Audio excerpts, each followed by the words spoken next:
खैरियत से होंगे। बहुत सारे दोस्तों की तरफ से पैगामात मौसूल हुए कि जी आप बहुत ज़्यादा पॉलिटिकल हो गए हैं और तमाम वीडियोज़ आपकी पॉलिटिकली पॉइंट ऑफ व्यू से आ रही हैं। देखिए ऐसा नहीं है। अगर आपका ताल्लुक जो है वो स्टॉक मार्केट के साथ है जो कि बड़ा ही सेंसिटिव बिज़नेस है, तो फिर हमें इन तमाम चीज़ों की तरफ नज़र दौड़ाना पड़ती है। फिर इसके अलावा और भी बड़े मामलात हैं। तो ये ज़रूरी है इस चीज़ों के बारे में भी जानना। तो आप मुनासिब समझे तो ये वीडियोज़ देखें, नहीं तो स्टॉक मार्केट की वीडियोज़ तो आपको मिलती रहेंगी, उनको आप देखते रहिए। तो ये समझिए साथ में बोनस है अगर आपको कोई मिल जाए तो। खैर, आगे चलते हैं जी और बात करते हैं मार्केट की। आज जुम्मे वाले दिन जो है वो मार्केट ने 152 पॉइंट्स डाले। 10 रमज़ान के बाद मैंने आपको पहले भी ज़िक्र किया था कि ये हिस्ट्री रही है स्टॉक मार्केट की कि मार्केट कुछ ना कुछ परफ़ॉर्म करती है। लिहाज़ा डुबकी लगानी हो तो लगा सकते हैं, लेकिन स्टॉप लॉस के साथ। इसलिए ज़रा एहतियात से काम कीजिएगा। आगे चलते हैं और 2-3 खबरें हैं, पहले उनको थोड़ा डिस्कस कर लें, कुछ रिज़ल्ट्स हैं, तो फिर इंशाल्लाह हम आगे चलेंगे। एक रिज़ल्ट जो है रिज़ल्ट तो ख़ैर नहीं है। होंडा एटलस कार जो है, उन्होंने कहा है जी कि हम अपना प्लांट जो है, वो मज़ीद 15 अप्रैल तक बंद करने जा रहे हैं। तो जिनके पास इनके शेयर्स हैं, हालाँकि जुम्मे वाले दिन इनका शेयर जो था, वो पॉज़िटिव था। इसका मतलब ये है कि लोगों को कहीं से उम्मीद है कि हालात बेहतर हो जाएँगे।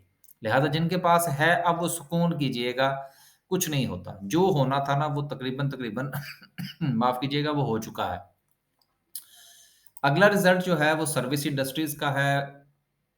कहने को तो रिज़ल्ट अच्छा है, क्योंकि अगर इन गए गुज़रे दिनों में भी अगर कोई कंपनी जो है, वो आपको ₹5 का डिविडेंड देती है, तो उसका शुक्रिया ज़रूर अदा कीजिएगा। गो के सर्विस इंडस्ट्री जो है वो जुम्मे वाले दिन नेगेटिव रही। हालाँकि होंडा एटलस कार का जो अनाउंसमेंट है या जो खबर है वो नेगेटिव है, लेकिन वो पॉज़िटिव है। तो मार्केट में ऐसा भी होता है कि बाज़ औक़ात जिन चीज़ों को आपकी नज़र में मुस्बत होना चाहिए, वो मनफ़ी हो जाती हैं, जिनको मनफ़ी होना चाहिए वो मुस्बत हो जाती हैं। तो ये मार्केट के डायनामिक्स हैं। तो ₹5 का डिविडेंड, लेकिन इसकी जो ईपीएस है, वो चलें इन्होंने सस्टेन की है, जो कि अच्छी बात है। अगली जो खबर है वो है अलगाज़ी ट्रैक्टर के हवाले से कि अलगाज़ी ट्रैक्टर की ये हिस्ट्री रही है कि ये 50-50 रुपए का डिविडेंड भी देते रहे और लोगों को आदत पड़ी हुई है 50 रुपए के डिविडेंड की। लेकिन इस बार चूँकि उन्होंने झंडी करवा दी है, लिहाज़ा लोर लगा जाए जीटीएल को। लेकिन देखिए हालात यकीनन इस वक़्त जो हैं वो ख़राब हैं। तो कोई बात नहीं, शेयर अच्छा है। देखें ट्रैक्टर का शेयर अगर आपको मिल ट्रैक्टर का अगर 4 साढ़े 400 ₹500 पर मिल रहा हो और एक अलगाज़ी ट्रैक्टर का शेयर जो है वो अगर आपको 200 सवा 200 पर मिल रहा हो, तो यार ये तो फ्री में है ना।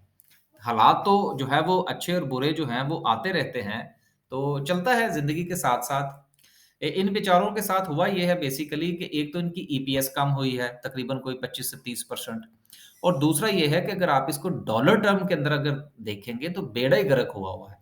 डॉलर टर्म में तो इनको बचा ही कुछ नहीं है इस साल के अंदर। ये क्या लेके जाएँगे और क्या करेंगे और वो क्या कहते हैं गंजी नहाएगी क्या और निचोड़ेगी क्या? माज़रत के साथ। फ़िक्रा आया था, मैंने कहा जाने दे। तो फिर भी कोई बात नहीं यार, ख़ैर है। कभी-कभी ऐसा भी होता है, तो जिनके पास है वो ज़रा हौसला फ़रमाइएगा। आगे जो है वो डॉलर के हवाले से जो मैं एक अहम चीज़ जो आप यूँ समझ लीजिए कि आज की वीडियो की जो सबसे अहम बात है जो मैं डिस्कस करने जा रहा हूँ, वो ये डॉलर की प्राइस है। 1 महीने से का ये चार्ट निकाल कर मैंने इसका थोड़ा-सा जायज़ा लेने की कोशिश की है। तो यहाँ से आपको एक चीज़ का अंदाज़ा होगा कि डॉलर जो है इस पूरे महीने के अंदर कुछ अफ़रा-तफ़री नहीं नज़र आई डॉलर के अंदर। हालाँकि सियासी महाज़ पर जो है वो बहुत ज़्यादा अफ़रा-तफ़री है, लेकिन इसके बावजूद भी डॉलर टर्म के अंदर कुछ अफ़रा-तफ़री हमें इतनी देखने को नहीं मिली। तो ये एक अच्छा साइन है। जब कोई चीज़ फ्री फॉल हो, वो गिर रही हो और अगर वो किसी जगह पर कुछ देर के लिए रुक जाए, तो ये अच्छा साइन होता है।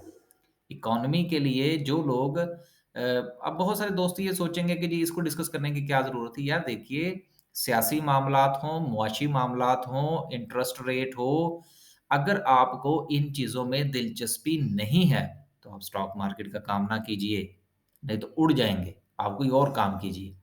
स्टॉक मार्केट का काम करना है तो आँखें और कान खुले रखना पड़ते हैं। यकीन कीजिए मैं बहुत कोशिश करता हूँ, लेकिन इसके बावजूद भी पता नहीं कितनी चीज़ें जो हैं वो रह जाती हैं।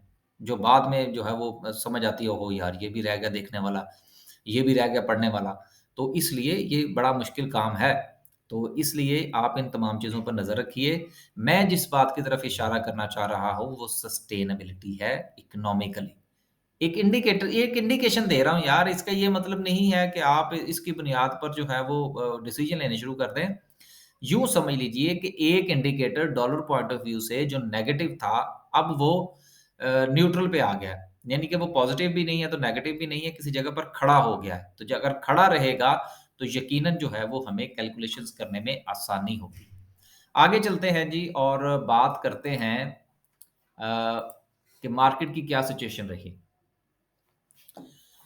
152 पॉइंट्स डाले मार्केट ने और आने वाले दिनों में इंशाल्लाह उम्मीद है कि मार्केट मज़ीद पॉइंट डाल सकती है। देखते हैं जी सर्किट ब्रेकर की क्या पोजीशन रही। अपर कैप में 2 कंपनीज़ हैं, कोई अच्छा वॉल्यूम नहीं है, नहीं यार, पीको बहुत अच्छे वॉल्यूम के साथ हुआ है, ₹350 का शेयर है और अगर इसमें इतना 40,000 का वॉल्यूम लग जाए तो ये यकीनन अच्छा वॉल्यूम कहलाता है। लोअर कैप में है कुछ नहीं, मासवाई एजीटीएल के। एजीटीएल को मार पड़ी है, 270 पे चला गया है। लेकिन मैं अक्सर शेयर्स जो हैं उनकी सपोर्ट आपके साथ शेयर करता रहता हूँ।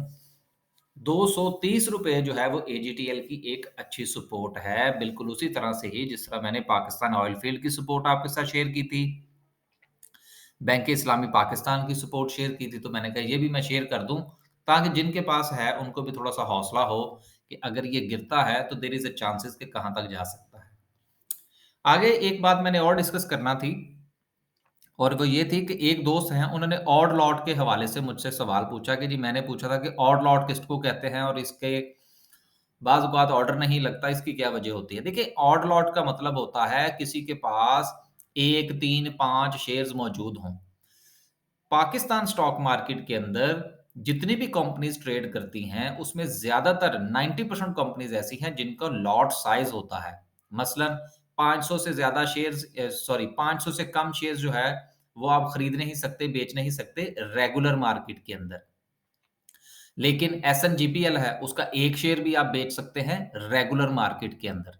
लेकिन जो ऑड लॉट होती है, वो होती है कि अगर किसी के पास कोई 1 शेयर पड़ा हुआ है, 3 शेयर पड़े हुए हैं, 5 शेयर्स पड़े हुए हैं, तो वो ऑड जो है वो वहाँ पर उसको सेल और बाय कर सकते हैं। मसलन किसी बंदे के पास पैसे नहीं हैं कि वो 500 शेयर्स बाय कर सके या किसी की शेयर की लॉट अगर 100 की है, तो वो 100 बाय कर सके। वो गरीब आदमी है मेरे जैसा, वो 5, 10 या 3 शेयर खरीदना चाहता है, तो उसके लिए जो है ये ऑड लॉट होती है, जहाँ पर वो शेयर बाय और सेल कर सकते हैं। अब रहा सवाल इस चीज़ का कि जी वो ट्रेड नहीं होती। यार देखिए ट्रेड होती किस वक़्त है? चाहे आप रेगुलर मार्केट में ट्रेड कर रहे हों, फ्यूचर के अंदर कर रहे हों या ऑड लॉट के अंदर कर रहे हों। ट्रेड हमेशा उसी सूरत में होती है कि जब कोई बायर भी मौजूद हो और कोई सेलर भी मौजूद हो। अगर ये दोनों इन दोनों में से कोई एक गायब होगा, तो ट्रेड नहीं हो पाएगी। तो इसलिए ऑड लॉट के अंदर ट्रेड का ना होना ये कोई बड़ी बात नहीं है। उम्मीद है कि ऑड लॉट का जो मसला है वो इस वीडियो के अंदर हल हो चुका होगा। आगे चलते हैं जी और बात करते हैं आज की कैंडल की। आज की कैंडल जो है ठीक है, जुमे वाले दिन मार्केट ने थोड़ा-सा अच्छा परफ़ॉर्म किया, वॉल्यूम पॉइंट ऑफ व्यू से भी सूरत-ए-हाल बेहतर है। लेकिन मैं फिर कहूँगा कि मैं इसके बारे में मुकम्मल तौर पर पॉज़िटिव नहीं हूँ कि मार्केट को जो है वो सस्टेन करेगी। उसकी वजह जो है वो जो फँसे हुए सींग हैं सुप्रीम कोर्ट और गवर्नमेंट ऑफ पाकिस्तान के, ये देखें कि क्या रंग लाते हैं। हम भी आजकल इसके ऊपर वीडियोज़ बनाने की कोशिश कर रहे हैं ताकि हालात से बाखबर रखा जाए और रहा जाए। बस जी, आज के लिए सिर्फ़ इतना ही और आखिर में मैं इस बात को की तरफ इशारा करता चलूँ कि ये लगातार चौथा महीना है कि हम कोई नया क्लाइंट जो है वो नहीं ले रहे। इंशाल्लाह मई के महीने से जो है वो हम नया क्लाइंट लेने शुरू करेंगे। जो दोस्त हमारे साथ काम कर रहे हैं, वो जारी किए रखेंगे इंशाल्लाह और 10 अप्रैल से लेकर 15 अप्रैल तक जो है, वो शायद कंटिन्यूअसली 5 से 6 दिन जो है वो आपको वीडियोज़ ना मिलें। अल्लाह हाफ़िज़।